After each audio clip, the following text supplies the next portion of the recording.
ভূমি অফিসের পর জাতীয় প্রেস ক্লাবের সামনে চাকুরি জাতীয়করণের দাবিতে আমরণ অনশন পালন করছে দেশের 516টি সাব রেজিস্ট্রি অফিসের কয়েকশো নকল নবিশরা। এই নিয়ে টানা চতুর্থ দিনের মতো আমরণ অনশন পালন করছেন তারা। এতে বেশ কয়েকজন অসুস্থ হয়ে পড়েছেন। এর আগেও একই দাবিতে জাতীয় প্রেস ক্লাবের সামনে টানা 35 দিন অবস্থান কর্মসূচি পালন করে তারা। সরকারের পক্ষ থেকে লিখিত আকারে দাবি না মানা পর্যন্ত কর্মস্থলে না ফেরার ঘোষণাও দেন আন্দোলনকারীরা। আমরা সাব রেজিস্ট্রি অফিসের নকল নবিশ। একটা দলিল রেজিস্ট্রি হওয়ার পর যখন দলিলটা বালামে লিপিবদ্ধ করা হয়, আমরা ওই কাজটা করে থাকি। গভর্নমেন্টের অনেক গুরুত্বপূর্ণ একটা কাজ আমরা করে থাকি, যেটা যে একটা ভলিউম কয়েকশো বছর যাবৎ গভর্নমেন্ট ওইটা সংরক্ষণ করে।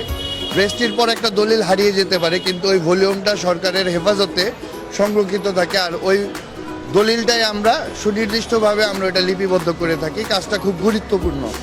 যেখানে যদি আমাদের একটা ভুল ত্রুটি হয়, আমাদের কাজটা করার সময় কোনো দাগ নাম্বার কিংবা কোনো ওয়ার্ড যদি আমরা ভুল করে ফেলি, এটার জন্য আমাদের জেল জরিমানা অনেক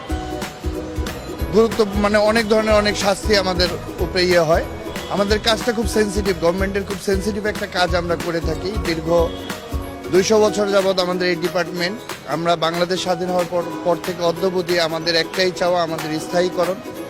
যেটা স্থায়ীকরণ করে নিলে আমাদের সরকার মহোদয় কিংবা আমাদের সরকারের কোষাগারের 2 টাকা কোনো ভর্তুকি দিতে লাগবে না। কারণ আমাদের এই বেতন, এই অর্থ বাংলাদেশের জনগণই দিয়ে থাকে। একটা দলিল যখন রেজিস্ট্রি হয় তখন পাতা প্রতি 60 টাকা করে গভর্নমেন্ট রেজিস্ট্রির সাথে সাথে ওই এনএনফিসের মাধ্যমে ওই পারিশ্রমিকটা কেটে নেয়। সেখান থেকে আমাদের 35 টাকা পারিশ্রমিক দেওয়া হয় পাতা প্রতি, 36 টাকা, আর গভর্নমেন্ট 24 টাকা নিয়ে থাকে। আমরা বিগত যত সরকার, বাংলাদেশ স্বাধীন হওয়ার পর যত সরকারই আসছে রাষ্ট্রীয় ক্ষমতায়, সবার কাছেই আমরা কোনো না কোনোভাবে কিংবা আমাদের আগের নেতৃবৃন্দ তারা এই দাবি উত্থাপন করেছে, কিন্তু কখনো কোনো সরকার, সবসময় প্রত্যেকটা সরকারই আশ্বাস দিয়েছে, বাট আমাদের দাবি কখনো বাস্তবায়ন হয়নি। গত সরকারের আমলেও আমরা বেশ কয়েকবার ট্রাই করেছি। 16 সালে, 19 সালে, 16 সালে আমাদের মৌখিক একটা আশ্বাস দিয়ে ফিরিয়ে দেওয়া হয় 3 দিনের মাথায়। 19 সালে আমরা এখানে এই প্রেস ক্লাবে আমরা আধা ঘন্টা দাঁড়াতে পারি নাই। আমাদের অনেক নকল নবিশকে আহত করা হয়েছে মেরে, পুলিশ দ্বারা অনেক নকল নবিশকে জেলে ঢুকানো হয়েছে যেন আমরা এখানে না দাঁড়াতে পারি।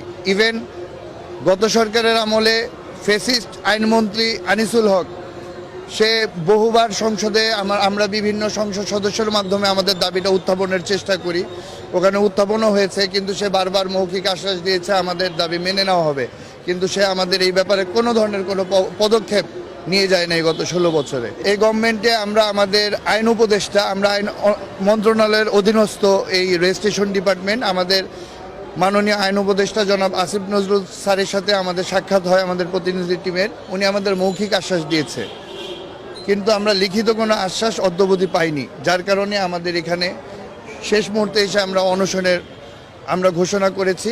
কারণ বিগত সরকার, বিগত সব সময় আমরা প্রতারিত হয়েছি।